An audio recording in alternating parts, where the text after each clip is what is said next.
Shalom, Bapak Ibu Saudara yang dikasihi oleh Tuhan. Puji Tuhan, hari ini kita berjumpa kembali dalam program Renungan Keluarga Kristen. Mari kita satukan hati berdoa sebelum kita merenungkan firman-Nya. Mari kita berdoa.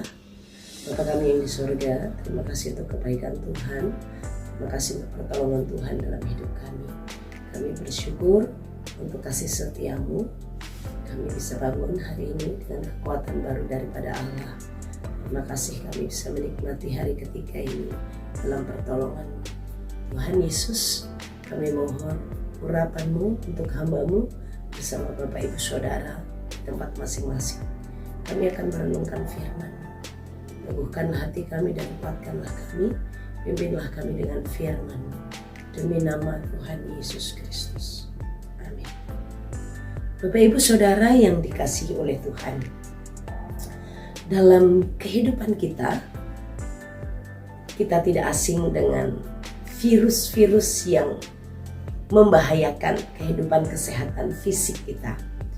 Ada virus yang begitu kuat, maka dari wanita sejak mau menikah sampai mengandung sesudah itu juga ada namanya imunisasi untuk mencegah virus toksho yang bisa menghancurkan janin.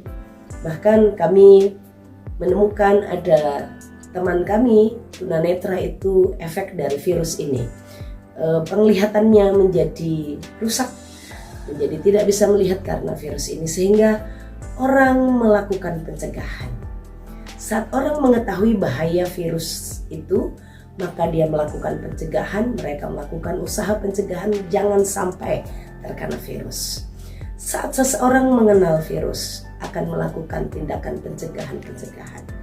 Bagaimana dengan kita sebagai orang percaya?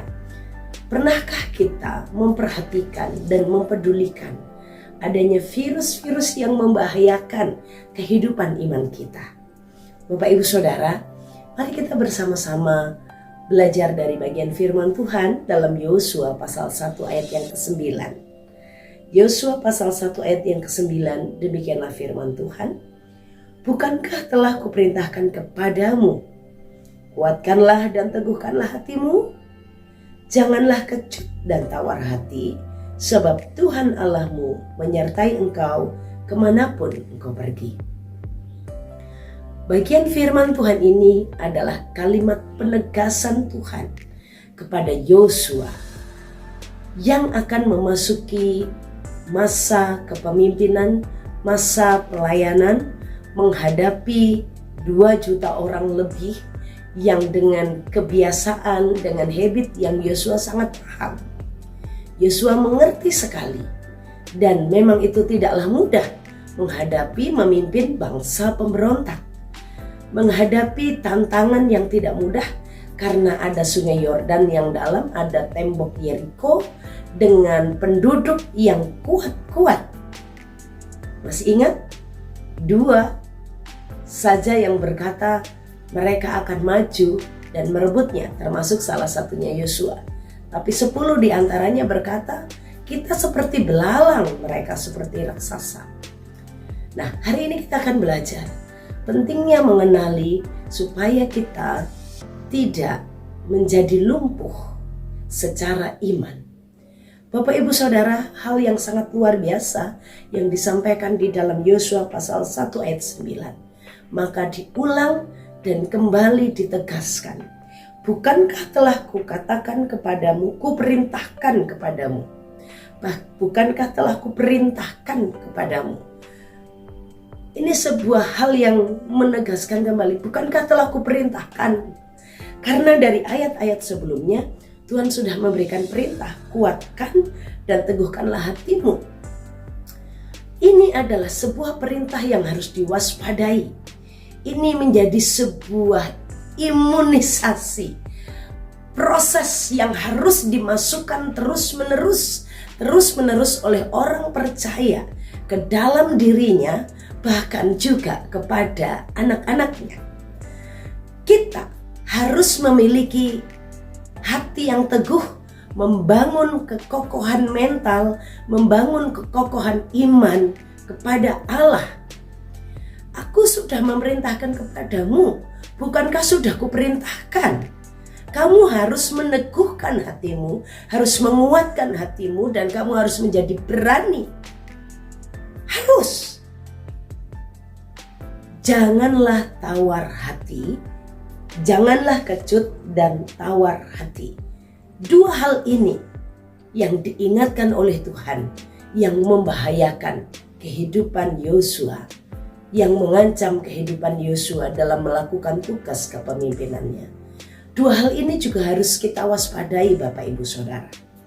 Bagaimana virus ini, virus hati yang kecut, hati yang takut, dan juga hati yang tawar, ini bisa melumpuhkan, bisa membuat orang percaya tidak berbuat apa-apa, hanya terbaring atau hanya duduk-duduk diam tanpa berbuat apapun, karena lumpuh imannya, karena kecut, karena tawar hati, karena gentar. Bapak Ibu Saudara yang dikasihi oleh Tuhan, maka yang harus kita miliki dalam hidup kita supaya kita bisa aman, supaya kita bisa melawan virus itu adalah dengan selalu mengingat Allahmu menyertai engkau. Janganlah kecut, janganlah tawar hati. Kuatkan dan teguhkanlah hatimu, sebab Tuhan Allahmu menyertai engkau. Sebab Tuhan Allahmu menyertai engkau kemana? Kemana saja. Kemanapun engkau pergi, Tuhan Allahmu menyertai engkau. Maka virus ini harus dilawan. Virus ini harus dihadapi dengan booster, dengan kekuatan, dan menaruhkan dalam hati kita, ada Tuhan Allahku menyertai aku. Sehingga kita harus mengingat, harus melawan pemikiran untuk kita menjadi kecut dan tawar hati. Virus yang pertama ini adalah virus ketakutan. Janganlah kecut, janganlah kecut, janganlah takut, jangan kamu gemetar sampai kamu menjadi lumpuh. Ketakutan yang sangat mendalam membuat seseorang sampai tidak bisa bergerak. Ini virus nih Bapak Ibu Saudara. Tuhan tahu Yosua bakal takut, tapi Yosua diberitahu oleh Tuhan, jangan ketakutan itu menguasai hidupmu. Jangan kegentaran, ketakutan yang mendalam itu melumpuhkanmu, Yosua.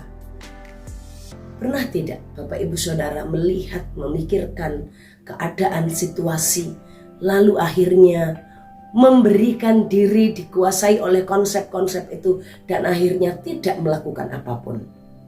Sebenarnya sangat mengerikan. Zaman-zaman waktu-waktu akhir ini saya mendengar dalam perbincangan diskusi di sebuah radio itu tentang gejala yang sudah mulai banyak di pasangan-pasangan muda.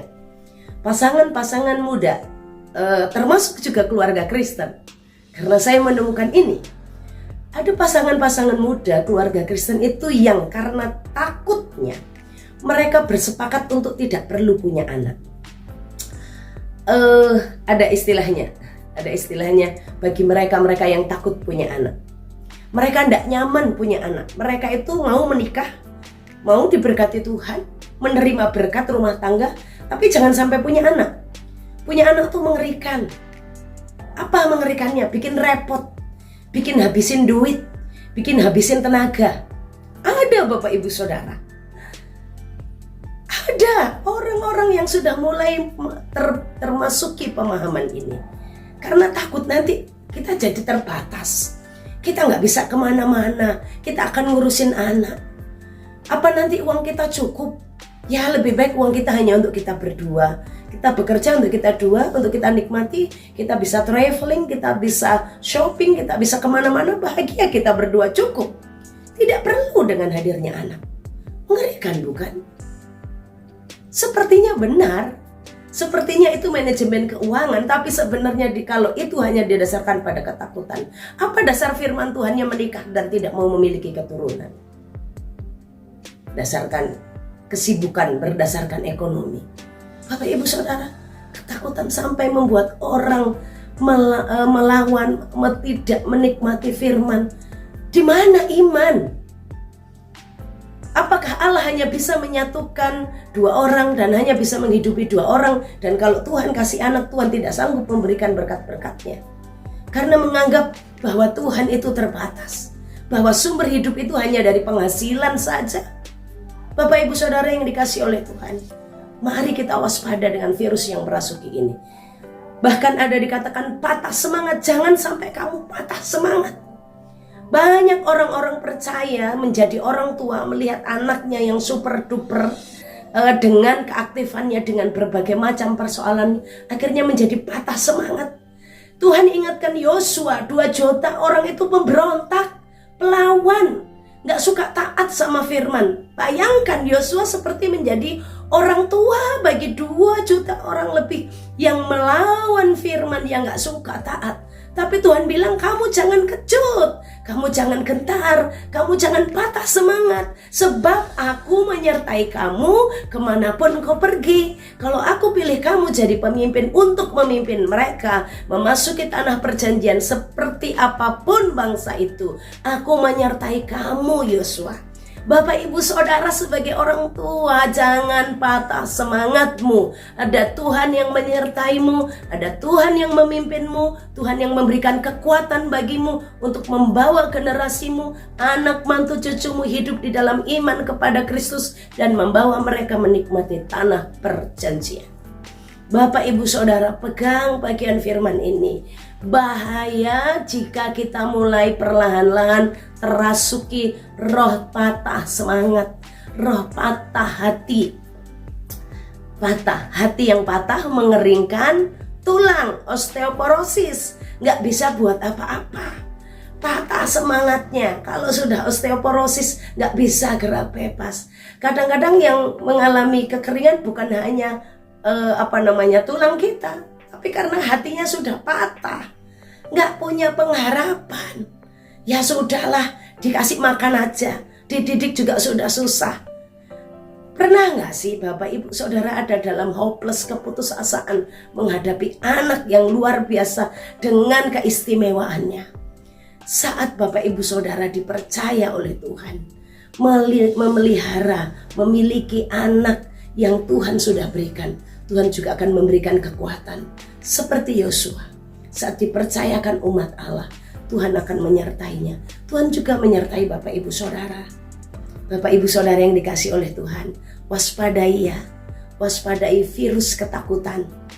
Ketakutan yang membuatmu tidak bergerak apa-apa. Jangan sampai karena ketakutanmu terlalu mendalam, engkau tidak berani membawa anakmu untuk sekolah lebih tinggi. Percayakah ada mujizat Tuhan? Percayakah ada pertolongan Tuhan? Jangan sampai karena ketakutanmu, waktu Tuhan memberikan janin dalam rahimmu, engkau menggugurkannya, engkau membuangnya, engkau memberikan kepada orang lain.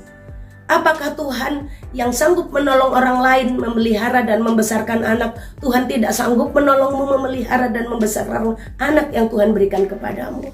Stop. Jangan karena ketakutan, jangan karena kekhawatiranmu, engkau tidak lagi memiliki iman kepada Tuhan Yesus. 5 roti 2 ikan. Tuhan berkati untuk 5.000 orang laki-laki, bahkan istrinya dan anak-anaknya kenyang dan bahkan ada sisa. Percayakah itu? Masih adakah iman di hati kita hari-hari ini? Di waktu-waktu kita sulit, masih adakah iman? Mari kita percaya dengan pertolongan Allah. Sekalipun di padang gurun, mau memasuki Yordan, Tuhan ingatkan Yosua, jangan patah hati. Engkau lihat bangsa itu besar, raksasa yang kuat, tapi aku menyertai engkau, maka engkau harus tetap maju. Bapak Ibu Saudara yang dikasihi oleh Tuhan, mari kita yakinkan, kita kuatkan, kita beranikan diri kita dengan kita berkata terus setiap waktu. Katakan dan ajarkan ini kepada anak-anakmu. Jangan sampai anak-anakmu menjadi generasi yang takut, yang penakut, generasi yang gampang menyerah. Katakan, jangan takut karena ada Tuhan yang menyertai kita. Jangan takut karena ada Tuhan yang menyertai kita. Jangan lemah semangatmu, jangan patah semangatmu, jangan hilang keberanianmu. Mulai hari ini kita melangkah dengan iman. Tuhan menolong kita, Tuhan berbuat bagi kita, Tuhan menyertai kita, Tuhan akan berkarya bagi kita. Selamat menikmati penyertaan Tuhan. Kalahkan virus yang mematikan, virus yang melumpuhkan iman kita. Kalahkan ketakutan, kalahkan rasa semangat yang patah. Mari kita bersama maju, berani, karena ada Tuhan yang menyertai kita. Mari kita berdoa. Bapa kami di sorga, terima kasih untuk firman-Mu. Kami terima kebenaran firman-Mu. Kami percaya Engkau Allah kami, Allah yang dahsyat, sanggup melakukan segala perkara. Gunung batu bisa mengeluarkan air, dan Tuhan di padang gurun Engkau bisa memberi roti mana, bahkan 40 tahun lamanya Engkau sanggup memelihara. Kami percaya setiap keluarga Kristen yang mendengarkan bagian firman ini juga hatinya diteguhkan, dikuatkan, dimampukan melawan setiap ketakutan dan setiap keputusasaan yang menyerang mereka. Sebab kami punya Tuhan yang menyertai kami.